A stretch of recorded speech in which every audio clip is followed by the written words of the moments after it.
right, guys, welcome back to yet another episode of the Reminder Remedy. If you are tuning in from our new YouTube page, Lifecrafting with Alena, you know what to do. Hit that red button. Guys, we are in for a treat today. I am just so excited to have Lindsay Pinchuk, on the podcast today. Lindsay is an award-winning entrepreneur. You heard a little bit about her in the bio in today's intro, but what I am most excited about is that we're not only going to get an understanding of her amazing career, which we'll get into details on, but also just like who she is as a person, how she used her personality and the things that she does in her everyday life to really build a multi-million-dollar business over and over. So welcome to the show. Thanks so much for having me. It's an honor to be here. Yes, of course. So, all right, first we got to just talk about like this amazing career. Like, okay, so you have $500 in your pocket, a baby in your belly. I love that tagline, right? And it's like, okay, and I go and I start this amazing community of mothers and providing them resources. I mean, 3 million, I believe at one point, or growing that you had, turned it into a 7-figure business, sold it. We got to talk about that a little bit, sold it.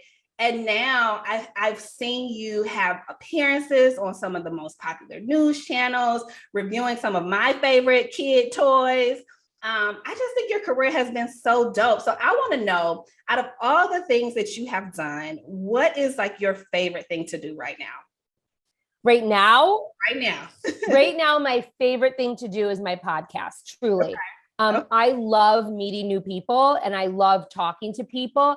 And the career path that I set forth for myself was one where I built a community and I networked. I mean, when I left Bump Club and Beyond, I had so many amazing contacts and friends and relationships that I had built over the course of over a decade.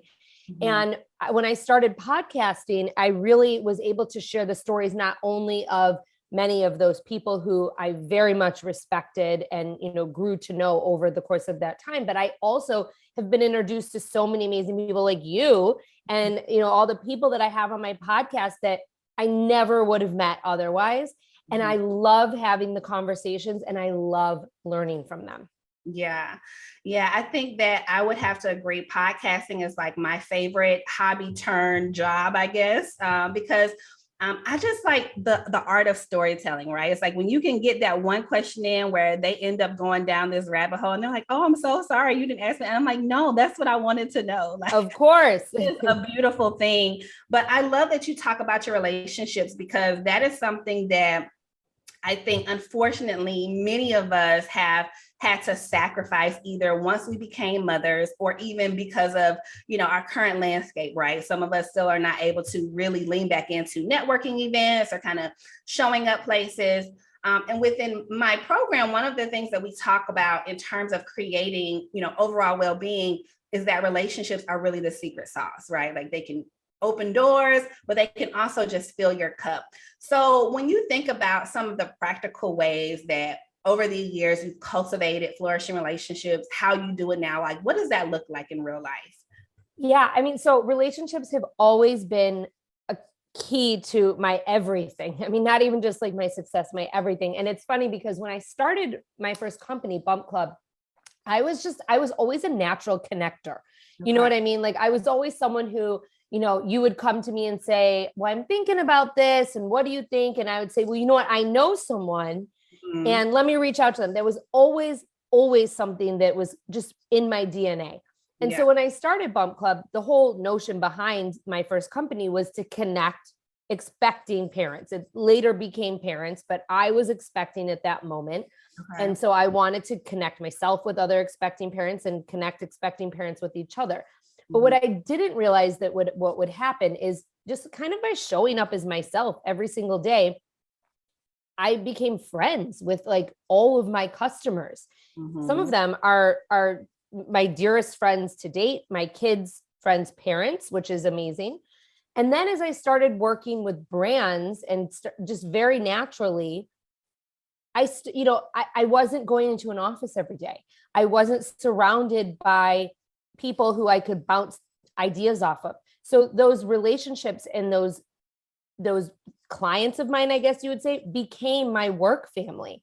Okay. And then later on, we started doing events in other places, and our partners used to show up because they were sponsoring them. And so I was traveling with my contacts. So to answer your question, it was very natural. You know what I mean? It wasn't like you asked me, like, how does that look like in my everyday life? It just is a part of my everyday life. Relationships are a part of what I do every single day. And I try not to make it forced. I mean, it's really just, I accept coffee invitations, even if it's just on Zoom. I have lunches. I've always made time for those things, because to your point and what you said before is you never know who's going to open a door for you, or who's going to provide an opportunity, or who you'll be able to help. And that also fills your cup, right? So, I mean, I really built a whole business off of relationships and community. And it was just like the natural thing to do. Yeah. So does that answer your question? Oh, for sure. And I think that, to your point, it looks different for everyone. I think that being a natural connector is like, if I had to envy one type of personality, it is the connector, because I am like super introverted. And so I always tell people that when I want to meet people, I have like my 2 and 3 friends who are natural connectors, that they are my go-to people. I'm like, look, I know you know everybody. This is what I'm trying to do. And they're like, go ahead. But I was going to say, but it's so important to have those people, right? Yeah. Because and to be aware and self-aware of the fact that you are not the connector necessarily, or the extrovert, but that you have those people that can help you to do that. And you recognize that that's so important. Yeah. Yeah. And I think that, I mean, it's just been great because I can kind of work in my zone, right? And be me without feeling like, because that's my biggest thing. It's like, when I was in corporate and we would have to go to like these formalized networking events, I'm like breaking out in a sweat, And so now to really know, like, okay, I am great at conversation and building relationships. It's just that initial setup. Let's call the homegirl, So I love that. So let's go back a little bit. Before you started your first company, what were you doing, and kind of what ultimately made you decide to kind of step into entrepreneurship? Yeah. So I was working at the Hearst Corporation. I had been working for almost a decade in advertising and marketing sales. So also, kind of along those lines of relationships and connectors, I was in sales. That's what I did. That was, even in the corporate world, that was my business. And a lot of that was like entertaining and networking events and whatnot as well. So that was kind of part of my DNA. But I was working at Good Housekeeping magazine. I was handling like a $5 million territory, and I loved it. Like, there was nothing I didn't love about my corporate business. Or my corporate career. I had amazing friends that worked in the business. I loved my boss. I loved my publisher. I loved the company I worked for. And what ended up happening was I got pregnant, and I didn't have anyone who was pregnant around me. I mean, the irony of the situation is all of my friends have 5th graders. I was just the first. Mine is the oldest. So, at the time of my pregnancy, no one was pregnant. We live in the suburbs of Chicago. I was living downtown at the time, and none of our families here. So we're transplants. And I was really just looking for a source of community, a source of connection. And just, I didn't want to like bother or burden my friends who weren't pregnant or trying to get pregnant with my pregnancy woes. I really wanted to find that community. And so I started hosting events. I started, at first it was just a workout. We had like a prenatal workout. And then I went to this maternity store and I asked if we could throw a shopping event. And I legit spread the word about this through sending an email and posting on my personal Facebook, because I'm going to date myself right now. There was no business Facebook when I started my business. There was no Instagram, no Snapchat, none of that even existed. Yeah. So I was going to my corporate job every day. I was pregnant. And then I was hosting these events like once or twice a month. And I loved it. And I, like I said, I made some of my closest friends in life through those initial months of Bump Club and beyond. I had my daughter, and I came home, and I was very lucky because she was a very good baby.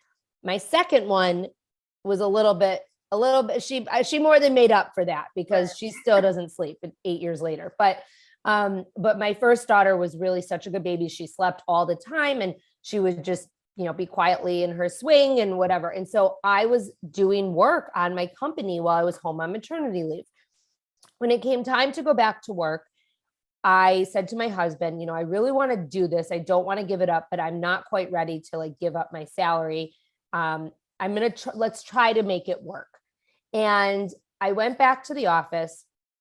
I had a boss at the time I got a new boss right before I went on maternity leave. My previous boss had been a father of 5. He left me alone. He trusted me to do my job. He was a dream. And I still talk to him to this day. I then got a boss who was recently divorced, did not have children, was past the prime of having children, would probably likely never have kids. And she was not so nice to me about one, like having a child, even though she said that she was not. And 2, when she found out that I had a business, she made all these comments about having a side hustle and working on her time. And I wasn't doing any of those things. I was meeting my goals, exceeding my goals. She went so far as to not give me a day at home, like every single other mom at the company had like one day working at home, which at the time work from home wasn't a thing. I was not given that opportunity. She just did not want to give me any leeway or flexibility. And so I realized in that moment that this was going to be a nightmare. I mean, really and truly, I said, like, this is going to be a total nightmare for me to go back and work and try to make this happen. And so my husband and I kind of came to the conclusion that I'd go back and work for as long as I could. It was a couple weeks. And I was like, she's making my life miserable. Something has to give. And at the end of the day, I really wanted to be around and flexible for my kids. The irony is once Bump Club got really going, I was traveling more and working harder, but it was on my terms. So it was very different. But it was about 3 weeks after maternity leave, when I came back, that I decided, you know what, we're going to give this a shot. And the goal was really, we had to make some changes because I had a really nice paycheck, and all of a sudden I wasn't going to have it. So we needed to make some changes. And the goal was really to pay for the part-time nanny for the first year. That was the goal. And I exceeded that goal. And I never looked back. I always said to myself, you know what, like in that moment, I said, I can always come back and get another job if this doesn't work out. Yeah. And that's a principle that I hold to my everyday now, is that, I say to myself in situations, what's the worst that can happen? And can I live with that worse? Right. And that's how I make a lot of decisions. And I never looked back. Yeah. Wow.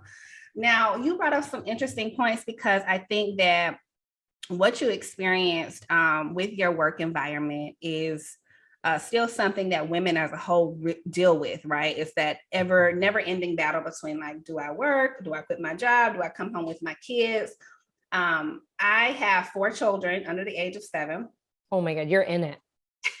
I'm in it. Like, it's a lot. Okay. And my 8-year-old is on winter break right now. And last week, my daughter was on winter break. And the week before that, they were all out for President's Day. And so I'm always joking, like, how do people work real jobs? Because my kids get out at 2:30. They're never in school, and then when the pandemic was going on, it was like remote every other day. And so I know that, for my clients, who I would say about 70% are working or, trying to have families, but also still have jobs, it's trying to figure out, how do we craft these careers that allow us to be the type of moms that we want to be, right? Because I do enjoy picking my kids up from school. I don't have to do it every day, but I do like seeing their faces. Me too. I like sitting and watching my daughter do gymnastics for 2 hours. Like, I like these things, but I also like money, and I also like creating, and I also like working. So if you were talking to someone right now who's like, listen, I'm just trying to balance between, like, having a career I love, but also being a present mom. Like, and I know there's no perfect answer, but, like, what is some advice that you could give to them? Yeah, well, I think a lot of things on this topic. Like, one, I don't really believe in balance. I talk about this a lot because there's really no such thing. Like, you can have it all, but you can't have it all at the same time, right? Like, that's really the truth of the matter. But I think that the pandemic showed us that we can do, and we are capable of, way more than we give ourselves credit for. And and I know, because we were in it during the pandemic, teaching our kids, working, balancing the house, like, with probably no help. I was very lucky. I had live in childcare at the time. And thankfully she didn't leave, but like, it was still so much to balance. But I think that what that time showed us is that you can do things flexibly and you can get things done. They just don't necessarily always have to be during that traditional 9 to 5. And then I think what ended up happening is obviously we saw this great resignation. People started leaving careers and starting their own things. And now there's this huge shortage, right? Of like, no one can find anyone to hire. But right. I think for us as moms and as women, this has opened a lot of doors for us. And this is a really pivotal moment in time to seize this opportunity, to show corporations that you don't need to have someone chained to a desk from 9 to 5 in order to get things done. And you know, and I know that as moms are the best multitaskers, and you give a mom a job and they can do it 10 times over quicker than anyone else. It was funny. My husband said to me the other day, he has an employee who's younger, a lot younger, like a few years out of college younger. And she like had a friend who like, she had a tough phone call with a friend one morning. And she called in and was like, I just can't concentrate on my work because I had this tough phone call with a friend. My friend's going through something right now. It wasn't even her going through something. And I don't want to discount that, but I would never have done that in my early 20s. I would have bucked up and gone to work because that was what I was meant to be doing. And I think our generation as parents, really, those are the principles that we put forth, not just to our work life, but to our everyday life, and we get shit done. Yes. So, you know, my advice would be, you know, not to worry about the balance and not to worry about the time constraints and the time frames, and to know that right now at this moment in time, an employer needs you far more than you need an employer. And I really and truly wholeheartedly believe that. I think that there are so many people looking for good help right now and looking to hire and looking for things very specific that they just cannot find because no one wants to work like a full-time 9 to 5 sit at a desk job. I think it's a really great moment in time to reinvent yourself if that's what you're looking to do, and to make those rules for yourself. And I think that more and more companies are also seeing that they don't need necessarily a full-time employee to fill one void. And so a lot of moms I know are taking on projects from different companies, and they're making way more money than they were making working a 9 to 5. And they're working on their own time and on their own terms, basically. Yeah, I agree. We've talked about this a lot on the show, just kind of hearing people's stories. But I think something that we keep repeating is this is the prime season for you to advocate for yourself, right? Yes. Like, you are in high demand. Women are, you know, especially women who are talented, who, you know, have experience, should not shy away from asking for the type of hours they want, the type of work environment, the money, etc. Because I think that flexibility is what's most important. But I like even the practical advice of being able to have contract work, right? Or kind of popping in and out of projects. I know for me, I have some seasons where I can do more projects. And then in the summer when everyone's home, it's like, I want to be more present, right? So I do have that flexibility. So go ahead. Well, one of the things I wanted to say is you said we need to know we're in high demand. That is something too that I think a lot of women have a really hard time like understanding that notion of being in demand and knowing their worth. Yeah. You know, even when I was leaving Bump Club, which was the company I founded, I decided I was going to exit, and it was really scary because I was like, I've done this for 10 years. What am I going to do? And now I have this steady paycheck from this company, you know, that bought me. And I knew that I was not making my worth at that company. And that was one of, you know, a very many reasons why I decided to move forward and move on. But in that moment of uncertainty, I was like, is someone going to hire me? You know, and then I asked myself, what's the worst that happens? No one does. And I go find a corporate job. But I think that we just don't give ourselves enough credit for the history, for what we've accomplished already. And it's okay to boast about yourself and to show up as your best self and to have the confidence that you can get shit done, and not to like, don't have imposter syndrome. We all are guilty of it, but like, you really have to get yourself out of that, especially in this moment, for it to work. Yeah. Yeah, no, I agree. And I think that, you know, even the confidence to step outside of the box of like even what your mind thinks is possible, right? So something that I've recently seen with my clients is, okay, I have this traditional career. Historically, this is just kind of what it is. It's a 9 to 5, right? So I'll give like teacher, educator, pharmacist, like these are real examples of clients who have said, I don't know how I could create more flexibility now that I have a kid. And just even me saying, well, let's get creative about it. Like, what is your core skill set? You know, if we think about a pharmacist right now, I guarantee you there are new startups, new e-commerce businesses that no one works in the office. Like, it's not your traditional Walgreens pharmacist, right? They need people writing about, you know, how to, you know, make lifestyle changes. They're looking for experts who can work from home to build out maybe their supplement line, right? So you start feeding them all of these new ways to think about the world, right? We see it every day on Instagram, a new, you know, supplement to help you focus.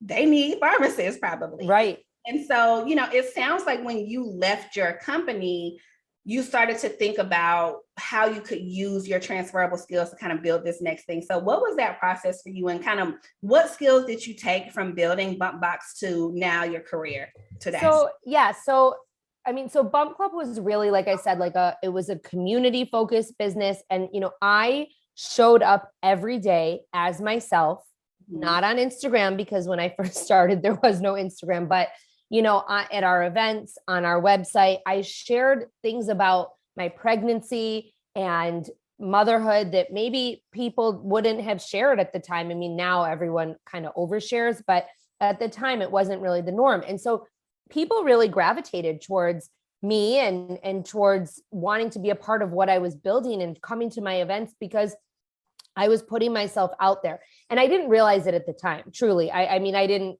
realize that was kind of like the secret sauce, but it was.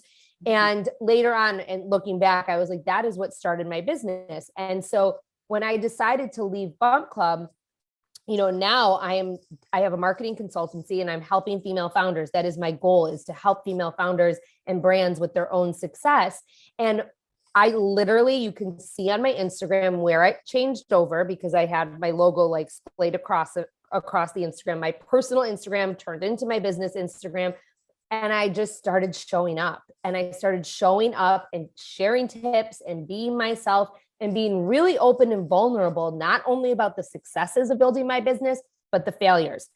Just yesterday, actually, I shared a post about a time very early on in Bump Club where I did not have a good accountant and he messed some things up, and I thought I was going to go out of business. And so many people not just commented on it, but DM'd me, and they're like, oh my God, thank you for being so open and honest, because guess what? It's not always rainbows and unicorns and sunshine. I mean, so that was kind of the biggest skill set that I took over, was being myself, showing up as myself, and really building that trust and authenticity in whatever the realm is that you're looking to grow. Mm-hmm. And then on top of that, it's the relationships, it's the networking, it's the community. I mean, I am building a whole new community for myself and my peers. Mm-hmm. It's, you know, it's not Bump Club for expectant moms and their families, but really that whole skill set of building that business has been transferred over to what I'm building now, because I'm building a new community. Mm-hmm. Yeah. And it's like the evolution. Like, they're probably like, hey girl, like we all are 5th grade parents now. We need something, you know? So let's talk about your evolution though. Like, so when did you know, right? Like, it's time to make a shift. Was there something that happened? Like, I think that similar to you, I've had a shift in just my career, right? I had a business for 7 years, and then I kind of had a hard stop because of some very difficult life challenges. I actually lost one of my good friends during childbirth. So it became a very, it just opened my eyes to just like what's most important to me, like what I valued in this particular season, really moving forward as a mother, right? So the things that I cared about in terms of really dropping down into myself and understanding like what brings me to life. You know, what don't I want to spend my time doing, which is number one, I don't want to be on Instagram all day talking about my life. Like I'm just over that, you know, like that model just is stale for me. So at what point, and, you know, like kind of what are the decision factors for you to kind of move from one business to the next? So this was a long process. As you can imagine, it was pretty tough because like leaving my business that I founded, that not only that I founded, but I was the face of for 10 years, you know, I didn't want to let anyone down, you know, but ultimately I didn't want to let myself down. So this was really an evolution. And so the first kind of aha for me was the company who bought me during our acquisition process was very adamant that they didn't want to change me. They didn't want to change the DNA of the brand. They didn't want to, you know, they wanted to move forward business as usual. And during 2020, there were a lot of social issues that were going on. And I've always been one that has tackled tough topics on Bump Club, always. You know, I've never come out and said and endorsed a political candidate, but I've always been one to really address what's going on in the world, because often what was going on in the world impacted mothers. Mm-hmm. And, you know, we were in an election year and there was a lot going on around us. And the company that bought my company made a very big statement to me saying, you cannot tackle any of these tough topics or even talk about the election on our social media, which that was part of what they bought, obviously. And, you know, I was not going to come out and make a political statement by any means. But in the past, over the last decade prior, when it was an election year, we would partner with other mom groups and really come together to push women to vote. Mm-hmm. And that was a really important thing because a lot of what's on the ballot affects moms and affects women. Yeah. And so it was knowing what you were voting for and knowing the things that were going to impact your life and showing up at the polls to make a statement. And I was told that I wasn't allowed to even address the election or even urge anyone to vote for fear of being misperceived. And it was in that moment that I was like, this is no longer mine. Mm-hmm. And, you know, I made it very clear that I was going to continue sharing my messages and what was important to me on my own personal Instagram, which was public. Mm-hmm. And it was in that moment that I said to myself, do I really want to be here anymore? This company has really gone through an evolution.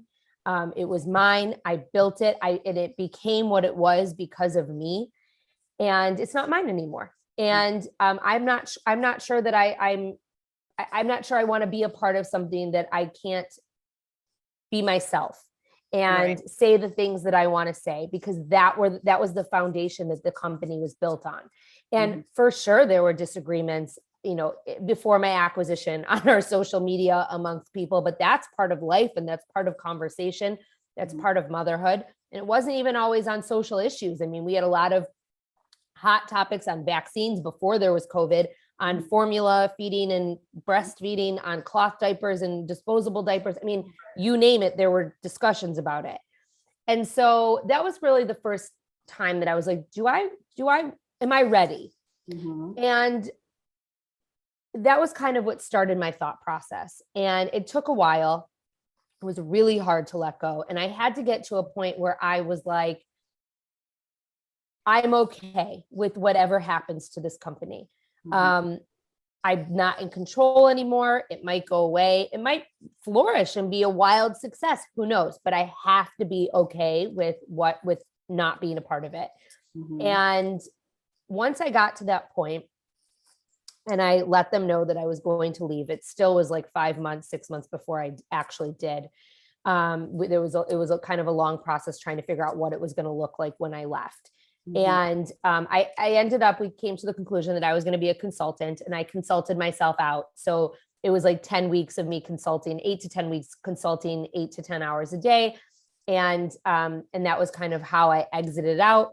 And, I left on very good terms. I share things with them still, whenever Bump Club gets a big plug on anything that I do, I share it with them. They share it. We are in a very healthy place, but it was very healthy for me to move on. Mm-hmm. Wow. Well, thank you for sharing that. And I can imagine that transitioning out of your baby during 2020 would have been a lot. How was that for you in terms of like your mental health on top of everything else that we had going on? So the process of transitioning out was really hard on my mental health. Let me rewind. Before I decided to exit, I was not happy. And that was kind of one of the other factors that obviously played into me leaving. I remembered and knew what it was like to wake up every day and be so excited about what I was doing. Mm-hmm. I had that when I was at Hearst. I had that when I, started Bump Club. And I had brands that were starting to reach out to me. It was towards the end of my time at Bump Club. And I had outside brands who were reaching out to me, asking me to do project work. And I couldn't do it because I didn't have time. And I had a more than full-time job. I was probably working 80 to 100 hours a week for Bump Club. And I couldn't do it. And I was like, these are projects that I'm really excited about. Like, why am I turning them down? And at the time, I could not get up in the morning. I was not happy. I would see my kids were also impacted. Like, how it is. Like, when you're not happy, your kids can sense it, and it impacts them and their everyday. I was not doing pickup and drop off because I was constantly on conference calls, and I felt like I was missing out. And I felt like, I have worked so goddamn hard to get to this point. Why am I tied to my computer? Like, I'm missing out on the things that are important in my life and the whole reason that I started this company to begin with. And the process of exiting out took a large toll on my mental health. I knew that there would be a light at the end of the tunnel, but it's really hard working out details with a large corporation. And I can't really say much more about that, but it was really, it was tough. Mm-hmm. And it was tough to the point that on Friday, July 23rd, when I closed my computer, which wasn't my computer because it was the computer that they owned, when I closed that computer on that final day, I've never felt such a sense of relief in my life. To just have made that transition. The announcement was out. People were really excited for me. I got no pushback from my community. People started following me over on my personal Instagram so that they wouldn't lose connection with me. And I knew I made the right decision. Like, that relief, like it's crazy. And I feel like you'll be able to appreciate this. I very vividly remember sitting right here in this chair, and I closed my computer, and my counterpart from the company called me because we had like one last thing we had to discuss. And I was having a physical reaction. Like, I almost passed out. And I remember being very dizzy. And I was like, I said to her, I have to call you back because I think I'm going to faint. And it was like the adrenaline, like, all came to a head. And like, when I finally like calmed down, I was just like, oh my God, like, this was the best decision I ever made. And like, and again, like, similar to the first time, I have not looked back. I mean, I really have not looked back. I sent out an email the next week telling people that I had left, or was leaving, in the process of leaving, and I was taking on clients.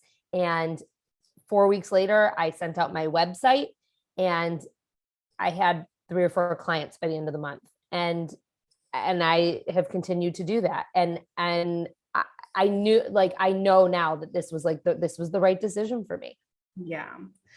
Yeah, I think that, wow, it's a beautiful, hard story to tell, but it's just so real because we all have like these seasons, right? Where it's like, everything is not meant to last forever, all good times come to an end, as they say. And, I've dealt with that many times, especially when, I come across people from like a old season. I'm like, oh, those are like good times, and it's like, now life is just so different.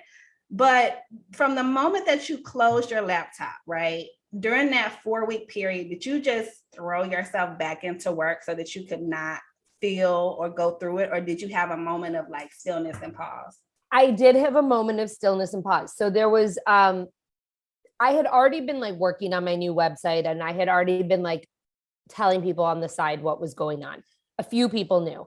I timed this very purposefully. So I had wanted to leave a few weeks prior to when I actually did, but we couldn't come to an agreement. So I really drew a hard line with this July 23rd date because my kids were leaving for summer camp. They go to overnight camp, and I was driving them the next day to Michigan to go to overnight camp. And so I was like, I am not taking this baggage with me. Like, we are going to be done with this process, even if it's just me saying, okay, I am done, because I was an at-will employee at that point. So, but I also very much wanted to do the respectful thing, and I wanted to leave on good terms. And so it was this tough thing that I was dealing with, because I needed to make sure I was exiting properly, but I also needed to make sure I was exiting on my terms. And my term was July 23rd. And so I took my kids to camp, and that next week I sent out the email, and then I paused because my husband and I went away. We had 2 kids that were away at that point. And so we went to Colorado, we celebrated, we had a great time. We had a great trip. I didn't work at all, which was amazing. It was the first time in probably 10 years that I wasn't working. Anything I like posted on Instagram or whatever was just personal. I hadn't even flipped over my Instagram yet. So like, I hadn't announced my new company. I was just like really in limbo. And so I didn't have the pressure of having to work, which was amazing. Mm-hmm. I also had that time off paid from Bump Club. And that was part of the agreement. And so then I came back and I started consulting for Bump Club. So I was working about 10 hours a week for them. And then during that time, I was just kind of building what I wanted to do next. And I wasn't throwing myself in. I wasn't working around the clock. I really enjoyed the summer. This was also a time when we were coming, the pandemic was kind of slowing down. People were starting to do things again. And I really made sure to get out there to see friends. And then after my last day consulting for Bump Club, I went on a long weekend trip with my husband and our best friends. And that was kind of like, for me, like on Monday, I'm going to come back and I'm going to start working. And that's what I did. Mm-hmm. Yeah. So you've reinvented yourself. Like, you literally flipped over your Instagram, right? You had this moment of becoming, I guess I want to understand, how did you know, or what are you using in your consideration of like your revamp, right? So like, I'll just kind of give some context. When I work with my clients one-on-one, and a lot of them are in seasons of like, I need something new, or I'm trying to take it to the next level. But something that I'm very passionate about is making sure that we are not strategically building against false identities. And so what I mean by that is, if I say, what are your top 3 priorities in life right now? And they just name off things that are just kind of sitting on that surface level, conscious level, right? And then if we start pulling back the layers and we really get to the core of like who they are, and maybe parts of them that they haven't even realized still were there since they were children, then it becomes very much evident that they have been building a life maybe for their parents, what they think society wants them to do. But really, their heart of heart says, oh, I actually like this thing. Maybe I could explore it a little bit more. So what was kind of the thought work, or just like the process for you knowing like, this is the direction that I want to go, without kind of maybe just doing what felt easy? And I don't know if you took that process, but I just want to know. Yeah. It's funny that you say that, because I very vividly remember when I put out the first iteration of my website, I did a lot with Bump Club.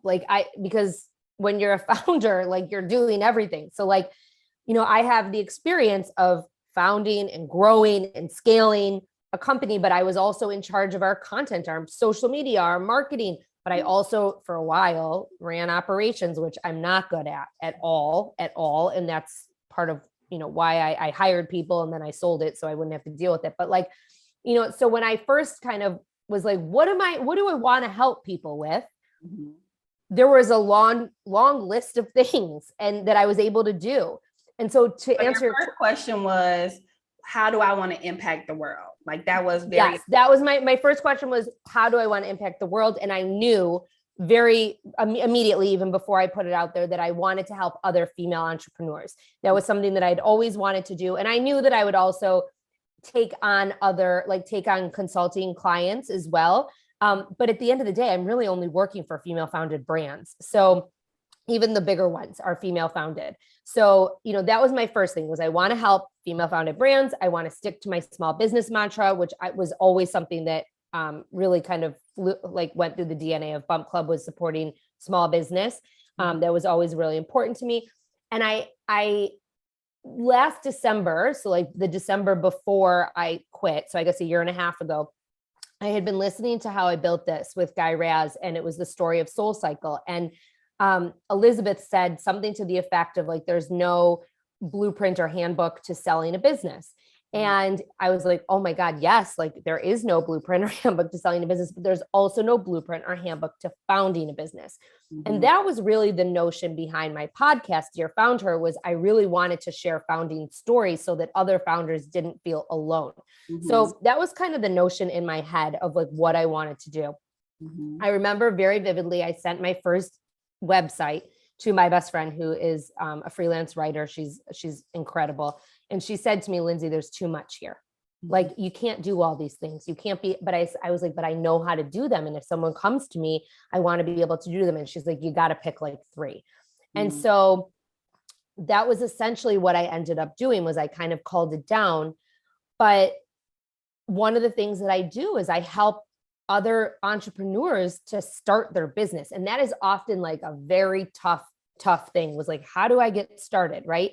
And my very first client was a woman who had this idea for a business, and her expertise was this, she's in the health and nutrition space, and she didn't know how to put it out there. And so we did it together.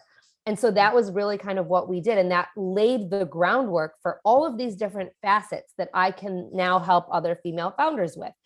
And now I have these lessons from doing them with her that I now share both on my Instagram and my workshops. And, I went through the whole process with her, and now I can really piece it out and do it by client. And I do really work with clients so individually, but at the end of the day, to answer your question, my goal is to help female founders. And oftentimes their process is that they need my help in marketing and strategy. And so that is kind of how I got to that end result. And that's what I'm doing. Yeah, I love it. Did it answer your question?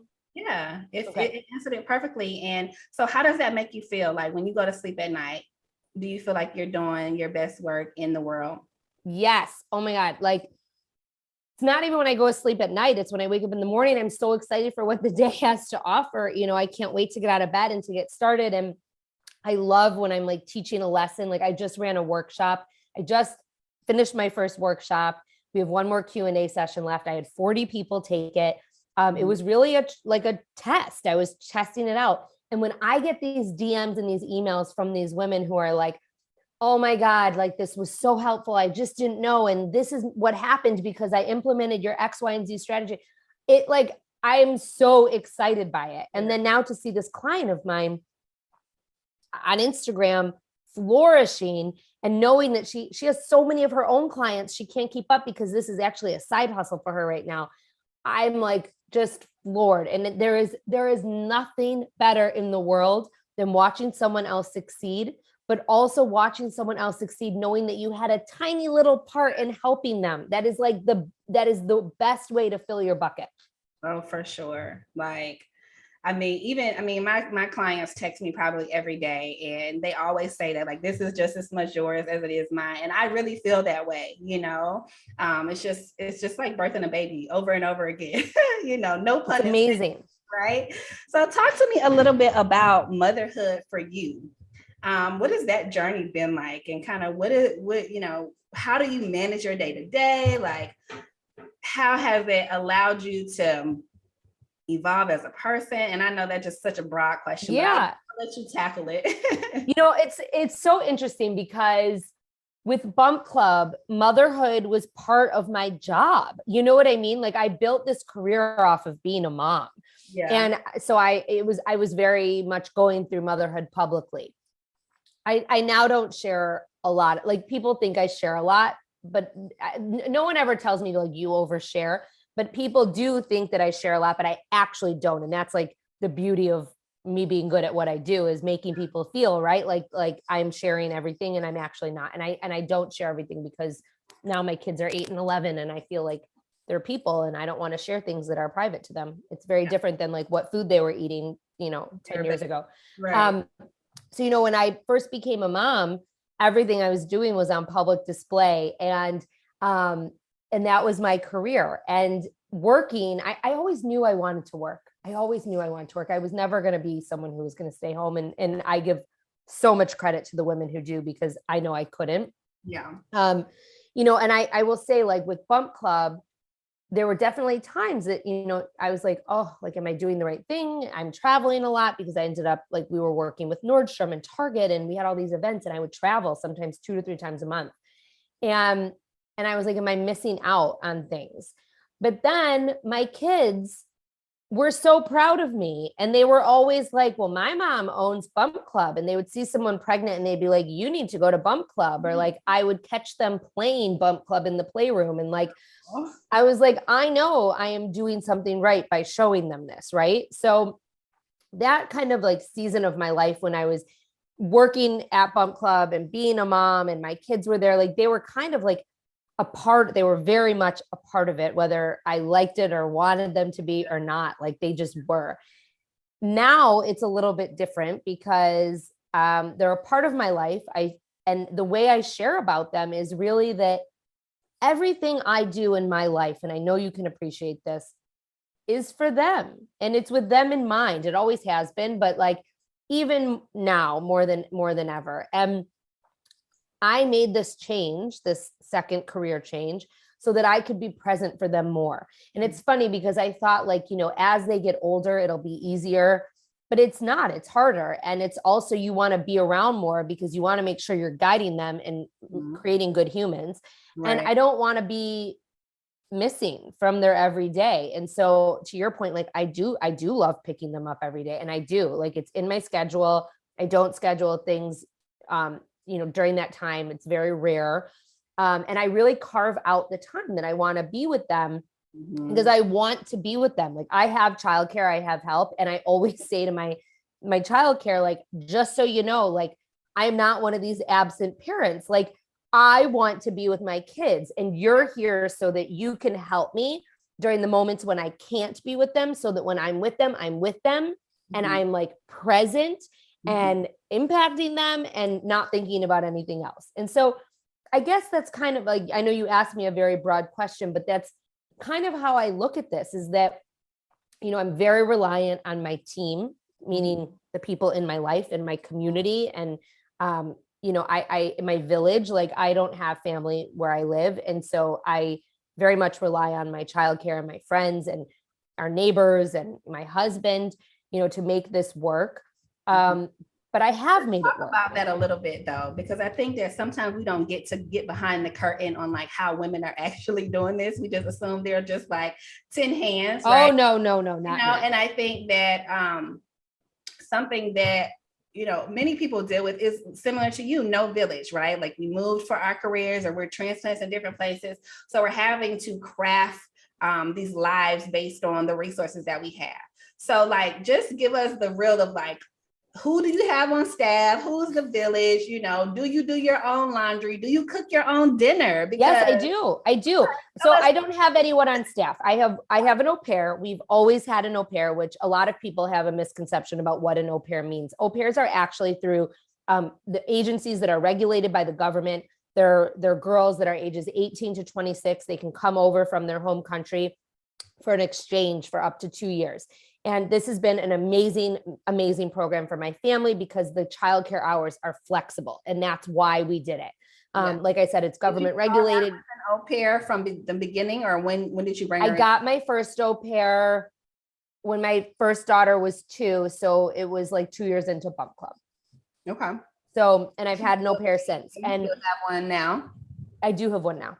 Okay. So, and I had one all throughout the pandemic. And I will say this too, which this is, a lot of people are like, an au pair, I can't afford an au pair. An au pair is a fraction of the cost of a nanny, a fraction. Yeah. And it's amazing. And it doesn't matter how many kids you have, it's the same price. It's all regulated by the government. And these women have become like sisters to my kids. And like, it's been an amazing, amazing program for us. Also because you set the hours, you get 45 flexible hours a week. And for someone like me, I need the flexibility. Having those 45 flexible hours has allowed me to go out for dinner with friends, has allowed my husband and I to go out on Saturday night. And people say like, how do you do it all? I'm telling you, like, that has been like the secret of my success. I have friends who have an au pair, and like I said, I have 4 kids, and my girlfriend is always texting me like, where is your au pair? Why haven't you hired one yet? And it's interesting because during COVID, you know, we kind of had those issues where it was like an au pair freeze where they couldn't come over. And that was like, when we were considering one.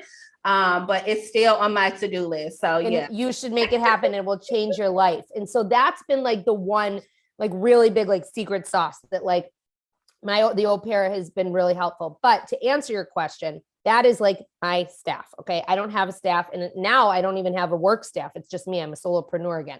So now I'm doing everything for work, and, you know, I am the CEO of my house, but I have this au pair. She helps me with everything. My au pair does everything for my kids in terms of their laundry, and she makes sure that their rooms are clean. She doesn't clean them. She helps facilitate that. And she kind of just helps manage that situation. But she does that so that I can spend time with my kids when I am not working. And not have to do laundry when you're there. Well, I don't do their laundry. I do my laundry. Okay. And I also cook dinner. A lot of the au pairs will say like, I will cook dinner and whatnot. I like to cook my family's meals. And so I plan to do that almost every night. Do you do your own grocery shopping? I do. During the pandemic, I did Instacart, but now I do it on Sundays, sometimes Monday morning, but I usually do it on Sundays when my kids are at Sunday school. Okay. And I also, you know, I think a big secret to like that success is like, I figured out what my kids eat, and I make the same 5 meals every week. I'm not kidding. I'm trying to get there, because that is like the stress. Like, I'll make this whole situation and they're like, we don't want this. It took a long time, but now we are there, and like, they can be sick of the food or not, but like, I know what 5 things everyone eats. And so we eat them. And then every once in a while, you know, now it's hopefully picking up. I'll go out with friends for dinner, and my au pair will make my kids dinner, but not my family dinner, if that makes sense. Yeah. Yeah. So that's kind of like my secret. And like, also my husband, I mean, my husband has been so supportive in all of this. And has allowed me to do this. You know, I mean, we decided together, but he has never once put up like a fight or, you know, you're doing your own thing or you're working. You know, I do work a lot after the kids go to bed. That's my time where I find it easiest to get things done. So I will work at night, but also like during the day, I'll like go get a manicure, or I'll go meet a friend for lunch, or whatever that might be. Like, I really have learned to lean into the flexibility. Right. Okay. Well, I want to wrap up our conversation with just some random rapid fire questions. Sure. Okay. So are you a TV person? I am. All right. So what is your current like binge? So I just wrapped up Inventing Anna. Yeah. That was kind of the last show I binged. And tell me your thoughts on that. Your 5-second thoughts on like just that whole thing. I think the whole thing is bananas. I mean, I know there's a lot of truth to it. I know the show is I heard the show was a little bit fabricated, but it's based on a true story, right? So I thought it was fascinating. And I couldn't stop watching. Yeah. I mean, I really couldn't stop watching. Yeah, I know. I binged it in like 2 days, and I'm just like, I'm the type of person where if I'm watching something, I then have to go and like research the person's entire existence and everybody around them. So that was like a week of my life. Okay. So are you a podcast listener? I do listen to podcasts. Okay. So what are some of your favorite shows? Smartless is one of my favorites. I don't want to say mindless, but it is. Like, I love hearing Jason Bateman and Will Arnett and Sean Hayes like just talk to my favorite celebrities and like public figures. I think it's amazing. Okay, I haven't heard of that one. I have to check it out. Smart List. Yes, Smart List. Smart List. I love how I built this because that just speaks to everything that I do on a daily basis. Yeah. I love Pretty Smart by Danielle Robay. She's Danielle Robay it's funny. She was an intern at a show that I used to be on that doesn't exist anymore here in Chicago back in the day. And she upped and left and moved to LA with $10,000 in her bank account to make a new life for herself as a TV presenter. And now she has this podcast. It's called Pretty Smart. And I love her interviews, and she's an amazing journalist. So I like her podcast.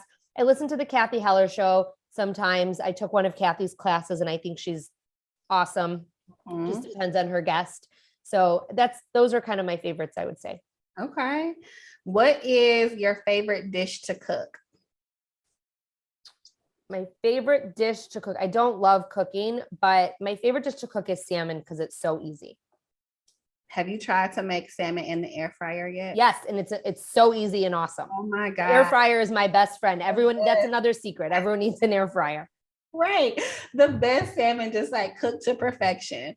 All right. So do you have any tech hacks, right? So I'm like a super techie girl. Any apps, any tools that you just can't live without in terms of productivity? I think for work, I could not live without Canva, and I cannot live without Later. I mean, for work, those are like two of my go-tos. Like Later schedules all my social media, and it now even schedules like LinkedIn and Twitter, which is amazing. And then Canva, I'm not a graphics person, and I don't have the budget to hire someone fancy to do everything. And Canva has really allowed me to kind of up my graphics game. Yeah. Speaking of Later, what is your easiest process for creating consistent content? Oh God, I could do a whole episode with you on this. Because this is what I do. I would say like a few times a week, I sit down and I batch create like based on my podcast, any blog posts I did that week. And I schedule them out across all of my social platforms, just evergreen posts that can go out whenever to keep it consistent on all the platforms. That's probably my biggest process. And then every week I usually sit down and kind of plan the things that are not so evergreen in the beginning of the week, and I batch schedule them as well. But I change things because things change, right? Yeah. Okay. And then lastly, books. Any book recommendations? So I'm not a big reader. I love to read, but I'm not a big reader. I think just because of time. I did just read an amazing book called The 7 Husbands of Evelyn Hugo. And it's like a fun read. It's not like a serious read. It's not a business read. Yeah. I don't know if you were looking for a business book for me, but I have not read any of those. This book was so great. I was in Florida for a long weekend with my kids, visiting my parents, and I read it in one weekend. I couldn't put it down and I loved it. Yeah. Okay. I'm gonna have to check that out. Yeah. I have been lately, the genre has been all things just like fantasy and escape. So there's a podcast network, I don't know if you're familiar with, called Realm. But they have like all of these like fiction shows, like some are about like pandemics and aliens. But the one that I'm reading is If I Go Missing, the Witches Did It. Oh, it's hilarious. So that's the latest and greatest. So, I mean, this was just a phenomenal conversation. I feel like we definitely need to bring you back to dig deeper into just this. Anytime you want. I love talking to you. I could talk to you all day. I'm interviewing someone from my podcast like now. So, but I can talk to you anytime you want. Yeah, well, thank you so much. And what are some ways that we can keep in touch with you? Yeah, you can. The best way to find me is on Instagram. It's at Lindsay Pinchuk. I'm very public. I answer my DMs. I talk to people there. That's really where I do my most connecting. You can also find me at lindsaypinchuk.com. And then on my podcast, Dear Found Her, also has an Instagram account, but you can subscribe on Apple Podcasts and listen to me and so many amazing stories from female founders there. Wonderful. Well, thank you so much for joining us today. Thank you for having me.